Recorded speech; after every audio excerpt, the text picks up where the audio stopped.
Up, everybody? It's me, Erica, and we are down here, girl. We don't have nothing to talk about. We can probably talk about Real Housewives of New Jersey. I didn't take a lot of notes. We're winding down on the season. And I really didn't take a lot of notes. I really wasn't paying attention. I feel like um we just going through the motions to get to the end because we don't even have a reunion, so it really doesn't matter. But it's good. It's still good. I mean, New Jersey is good. I think New Jersey, this is probably New Jersey's, they say it's not a good season because nobody's getting along, but I think it's a good season. I think the new girls, Rachel and Danielle, have come in. We can talk about New Jersey. Have come in and they've done their things. It's not going to be a long review. This New Jersey review is not going to be long, and we're going to make sure it's not going to be long either. Um, so this is not going to be a long one. Jennifer and her brothers go out to lunch. Her brother brings his wife, her sister in law. She says that they're still in the apartment that she found for them. Um, what was that, a year ago? Last season. It was last season. So they're still there. She's sitting there talking to them about what happened with Danielle, lying to her brothers. Not her brother, the gay one, he already knows. He knows his sister. Because the way that he was talking, unless they cut it out, unless she was like, cut all that part out, I don't want y'all seeing my brother holding me accountable. The way she lied and said that she pushed Danielle, like, you're lying. That shit is crazy to me. And the crazy part is you're lying as if we can't run the tape. To me, that's when a person is like, they're lost. They're lost. You're lying, and even though we can run the tape, you're still lying. Even though we can run the tape and see how she, where's my grinder? Oh, how she how she pushed Danielle. You still gonna lie. So, anyways, we just talking, y'all, because I really didn't take notes. We know what happened. I'm not going step by step dialogue and all that. So you know how we talk down here. She talked about Teresa and being a ride or die for Teresa. I told you about being the flunky to the village idiot, but that's your problem. When you the flunky to the village idiot, what you think that make you look like? What you think you look like? What you think you look like if you the flunky to the village idiot? You understand what I'm saying? I need to fix this. Ooh, girl, it's this is going all over. That's what happens when you don't. I don't look when I tie it, because when I tie it, I don't get it right. It has literally has to be intuitive. It literally has to be intuitive. And to me, I was like, "Can I call you Rose?" Yes, cause you're sweet like a flower in bloom. Can I call you Rose? Yes. That's what it reminded me of when I looked. I was like, look, it looked like a little rose. And so let's see. So she retold the story. She talked about Teresa being ride or die. The brothers were like, that's not cool or whatever. And just the same old thing. I mean, I don't know what to tell Jennifer, because Jennifer's not tell like if I was Jennifer's not telling her brothers the truth about the situation. She's lying to the brothers. So it doesn't even make whatever story you're telling them, it's a lie. So it doesn't even make a difference what you're actually saying to them. It really doesn't. So that was the end with them. Danielle and Rachel are at Rachel's house. They come over for a play date. Danielle loves Rachel's house. Oh my God, your house. Oh my God, it's beautiful. So they're going to play in the playroom. I thought it was hilarious. She was like, I'm about to lock y'all in here because so the little baby can't get out. Um, Honey, because they won't be paying attention to the little baby, and little baby will be out. So she locked them in the little playroom. I screamed. I was like, lock the kids in the playroom. But at least it has glass doors so she could see what was going on in there. So they're just sitting down talking. Um, she tells her about Namaste bitches and what happened over there. And Rachel was like, no, you didn't for real. Did you really say that? Like, girl, what? You said that? She was like, by the way, you look like shit. And that was it. I don't even remember the dialogue between them because I don't even know what to say. It seemed like Rachel didn't approve of what she did. I don't know what Rachel's where Rachel's trying to to move in the group of women when it relates to them telling her how they responded to situations, and she's like almost kind of judgy. Has anybody else caught on to that? She did it to Margaret, and she did it to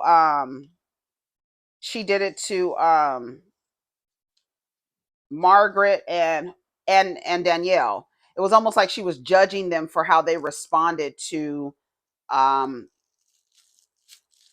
to Teresa and to Jackie and to whatchamacallit, Danielle or Jennifer. Did anybody else get that? I got that. I got that from Danielle. I mean from Rachel. A little judgy wudgy was a bear. Teresa and Louie are having a conversation. There's Gia again. Like, I don't understand. Gia's an adult, so you can get brought into the conversation. And that happens in families too.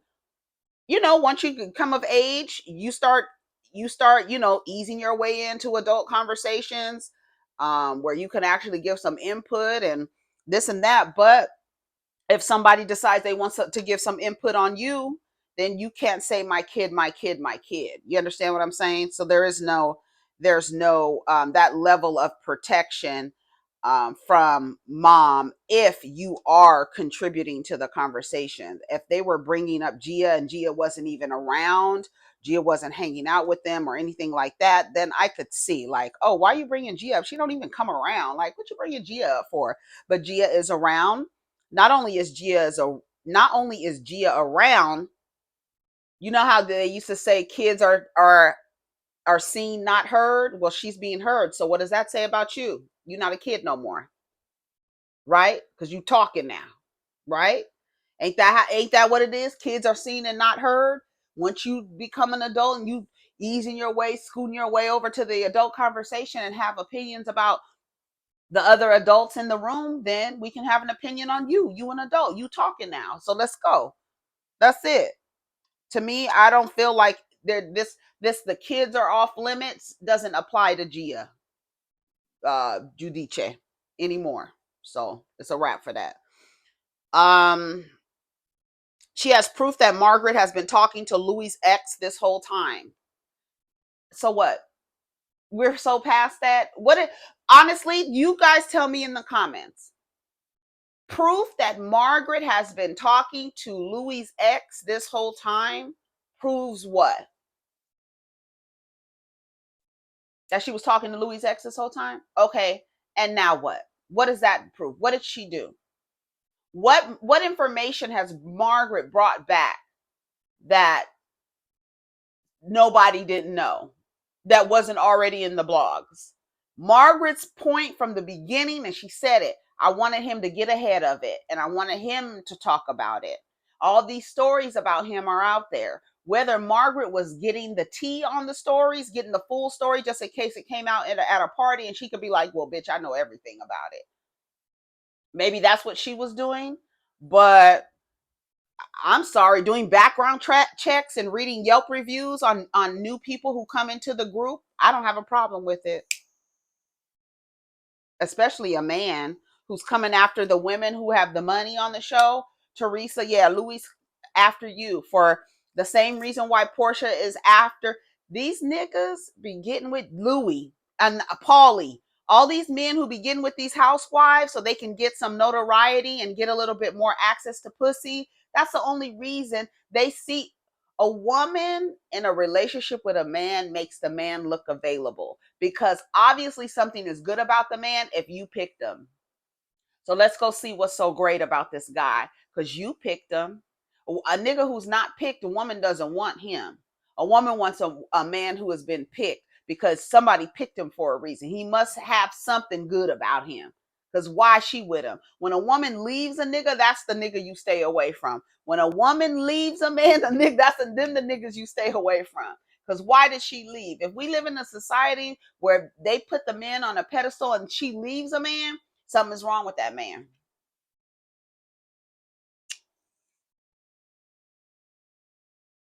Men get with women to pull up their social status, their social stock. A man walking around without a woman on his arm, people are looking like, or whatever.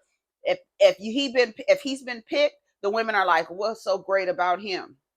Right? And let them break up. I'm sure there's people and women in Simon Guabadia's inbox. I'm sure there's women in Louie's inbox and Paulie's inbox. They get with these women to raise their social credit score. They do. But y'all get with them for love and monogamy and I don't know whatever other shit they done sold y'all. But they not getting with y'all for that. Especially, I'm specifically talking about these women that are public figures. These men are getting with you to raise their social credit score and to open the floodgates of pussy. I'm telling you what I know. Shout out to my grandfather. I'm telling you what I know. I'm telling you what I know. Marge. Oh, okay. Joe Gorga, Melissa, and they go over to Marge's house. It was somebody in the comments saying that they didn't like Marge's house. I love Margaret's house. I love Margaret's house. It literally reminds me of Alice in Wonderland. Like every room you go into, it's a whole different goddamn theme, and I love it. An acid trip or mushroom trip, it will be fantastic in motherfucking Margaret's house, girl. I love Margaret's. I love the decor. I love it. I love there. She has a room that's like black and like a bluish stripe. I think it's black and like greenish blue, kind of like a jewel tone bluish green she got. Is that her room? And then she has another room that has like, I forgot the pattern. It's like a French pattern with like horses and carts and people. Her Margaret's house is amazing. I love it. I love the way it's decorated. I love that it's just every other room. It's a different theme. It ain't okay. Let me shut up. And so they were over there. They're talking about um, Joe has to have an MRI. He could have prostate cancer, so they're going to have an MRI. Actually, Joe Gorga came over there to chop Margaret's tree down in the back. There's a dead tree in the back, and she wants it chopped down. Honey, little Joe climbed his little ass up there. He climbed his little ass up that tree so damn fast. I was like, what the hell? And chopped that damn tree down, cut it down, then chopped it up. I was like, shout out to Joe for coming through. That's how men are of service. If you ever want to know how, get their asses up in a tree, chop some damn trees down. Make yourself useful.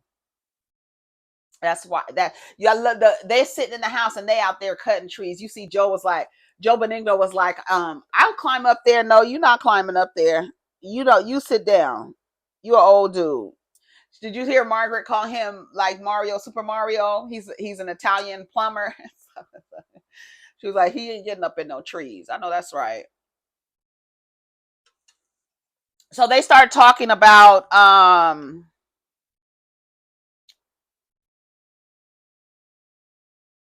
the MRI. What else? Did they talk a little bit about the women? Who's having a slumber party, a sleepover? Rachel. Rachel Fuda is having a sleepover. I thought it was cute.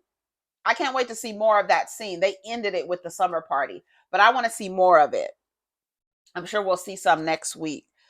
Teresa wasn't at the summer party. Jennifer Aiden was there. Danielle was there. Everybody was there except for Teresa. And honestly, that table, that could be the cast, and I'll be fine with it. I'll be fine with Jennifer Aiden still there. Teresa can go. Dolores can stay. Last week I said Dolores can go. Dolores can stay because Dolores is friends with everybody. She's really neutral with everybody, so she can stay.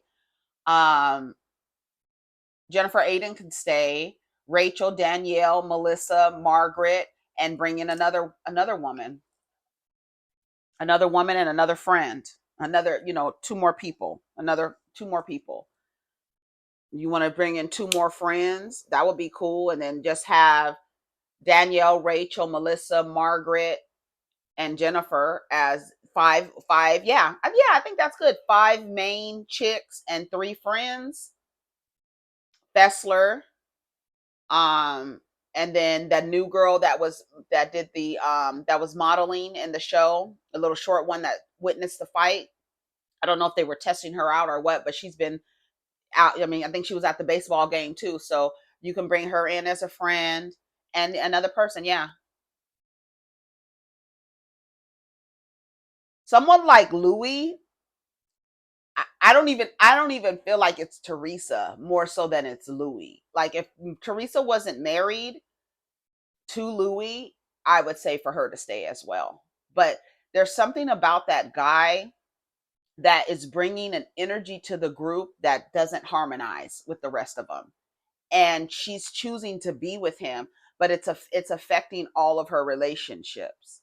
And that's what happens with women. They get with these men that they don't know, and it affects their relationships with people that they've known for years. And it's so many people that had so many women that has happened to. But guess what? When that is all said and done, those people, they may not still be there waiting for you to get your shit together. Like, girl, we was just waiting for you. We never liked him. Margaret's been doing background checks on him before you even brought him to the show. Nobody trusts him. He's proven to be untrustworthy. Not sure why you think he's a suitable partner. Not sure why you think an unhinged, callous man is a suitable partner. Not sure.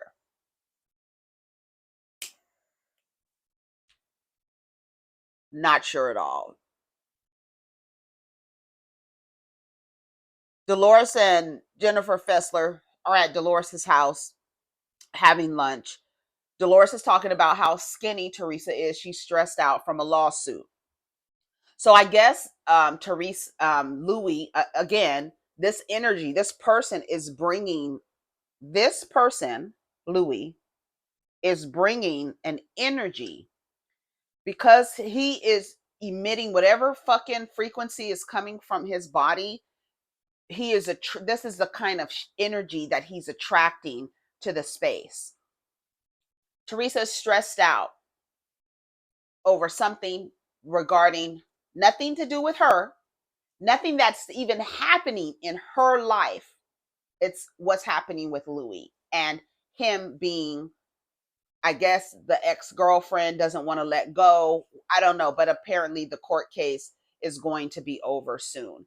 And so finally they'll be rid of this stress because Teresa is so skinny and she's stressed out. Not of nothing that she's doing, not nothing having to do with her, not a lawsuit dealing with her. It's something dealing with Louie. So she's sick and losing weight because of her husband and the shit that he has going on. Yep. Yep. um Text message, being so close makes sense, not being, so Fessler was talking about her relationship with Rachel, and we know that Rachel and Dolores know each other. That's how Rachel got introduced to the show. They used to do bodybuilding. Frank used to train her and stuff like that.